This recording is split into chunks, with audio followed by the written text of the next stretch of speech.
Baik, jadi kembali lagi dengan saya di penyiar Renata dengan NIM J00240065 dari kelompok A8.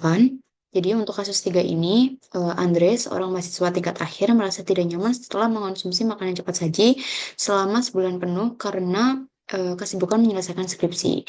Kemudian ia sering mengalami perut kembung, rasa tidak nyaman di bagian bawah perut, dan gangguan buang air besar. Nah, dalam obrolan ringan di kampus, Andre mengeluh kepada Anda sebagai teman yang baik, kita harus menjelaskan kepada Anda tentang traktus digestivus inferior. Dan yang pertama itu jelaskan tentang perbedaan jejunum dan ileum, jelaskan struktur bangunan di kolon, dan jelaskan struktur anatomi yang berhubungan dengan pengeluaran feses. Oke, baik. Jadi untuk yang pertama itu ada perbedaan antara jejunum dengan ileum. Nah, perbedaan dari jejunum dengan ileum sendiri itu eh, di sini dapat kita lihat untuk perbedaan sendiri. Kalau jejunum itu dia letaknya tuh di regio umbilicalis, sedangkan untuk ileum itu letaknya ada di bagian kanan bawah kalkum abdomen sampai ke pelvis. Kemudian untuk warnanya sendiri, warnanya itu kalau jejunum itu dia tuh lebih merah gelap, sedangkan ileum itu lebih ke pink muda. Kemudian untuk otot polosnya atau dindingnya untuk jejunum itu dia tebal, sedangkan yang ileum itu dia terlihat lebih tipis. Kemudian untuk fasa rektanya kalau jejunum itu dia panjang, sedangkan kalau yang ileum itu fasa rektanya tuh cenderung lebih pendek. Kemudian untuk arkadesnya itu kalau jejunum itu hanya terdiri dari 1 sampai 2 tingkat, sedangkan ileum itu bersusun dan lebih kompleks. Kemudian lemak mesenterinya kalau jejunum itu dia lebih sedikit. Ini ini ini lemak mesenterinya tuh jejunum lebih sedikit, bisa dilihat. Dan kalau ileum itu lemak mesenterinya tuh lebih banyak. Kemudian untuk plika sirkularisnya, kalau jejunum itu dia besar, tinggi dan juga rapat, sedangkan ileum itu dia hanya sedikit dan juga jarang. Dan plaque pair-nya di jejunum itu hanya terdapat beberapa saja, sementara di ileum itu terdapat banyak.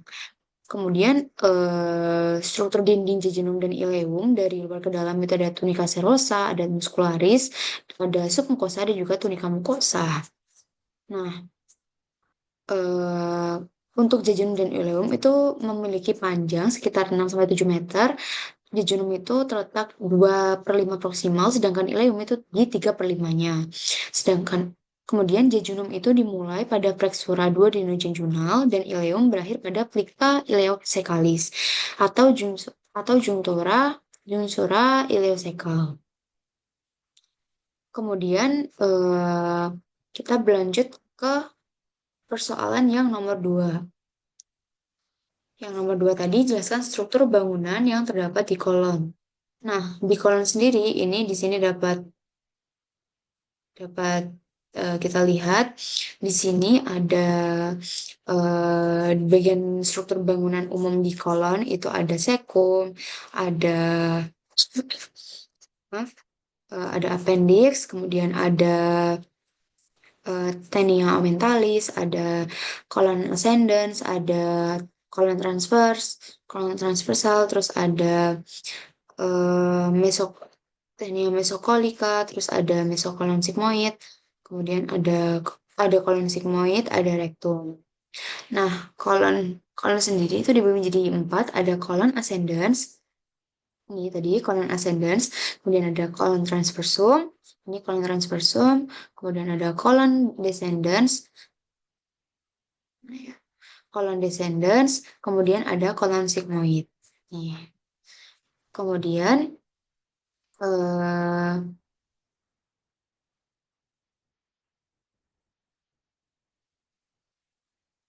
untuk bangunan-bangunan umumnya itu ada Tenia coli.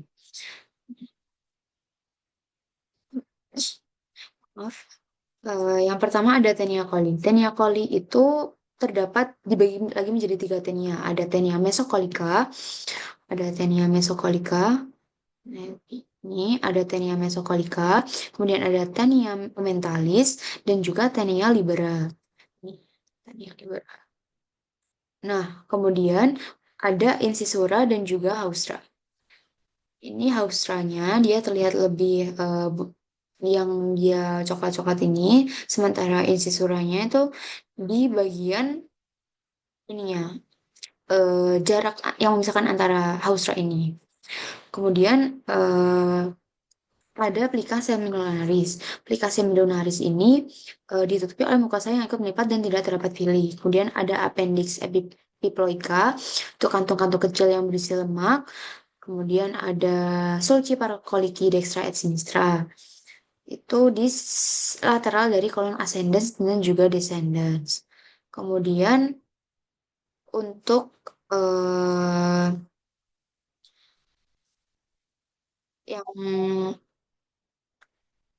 yang lainnya terdapat ada beberapa bagian struktur umum yang lain dan kita lanjut ke soal yang nomor 3 yaitu jelaskan mengenai struktur anatomi yang berhubungan dengan pengeluaran feses. Nah, untuk struktur anatomi yang berhubungan dengan pengeluaran feses itu ada rektum dan juga analis kanalis. Nah, di rektum itu dapat dibagi menjadi dua bagian. Itu ada rektum proprium dan juga analis-analis. Nah, rektum proprium itu sisi luarnya tuh terdapat flexura sacralis dan juga flexura perinanalis atau anorektal. Nah, ini tuh membantu menjaga kontinensi injam melalui tonus otot puborectalis. Nah, saat defekasi, fleksura ini nanti tuh menjadi tegak dan tinja tuh bergerak ke anal kanal. Kemudian di bagian dalamnya itu disebut dengan plika transversalis recti atau Houston. Nah, di bawah lipatannya itu rektum mengalami dilatasi membentuk ampula recti yang memiliki kemampuan untuk berelaksasi karena fungsinya itu untuk menerima dan menahan akumulasi massa tinja sampai dikeluarkan saat buang air besar. Kemudian untuk zona transisi dari rektum ke kanalis-analis ini ditandai oleh linea anorektalis. Nah, ciri ini dicirikan dengan adanya perubahan dari plika transversalis recti menjadi plika longitudinal anal kanal. Kemudian di kanalis-analis itu dibagi menjadi tiga segmen, ada zona kolumnaris, ada pecten analis, ada zona kutanea, dan juga zona hemoroidal. Nah, di zona kolumnar itu dia terdiri dari lipatan longitudinal kolumnar rectalis. Di pecten analis itu dia disebut juga dengan linea pectinat atau yaitu garis bergerigi mengikuti katup anal. Di zona kutanea itu dibatasi dengan konsisten oleh linea anokutanea dan di zona hemoroidal itu tempat memungkinkan terjadinya benjolan hemoroid. Jadi sekian yang dapat saya sampaikan. Untuk kurang dan lebihnya saya mohon maaf. Wassalamualaikum warahmatullahi wabarakatuh.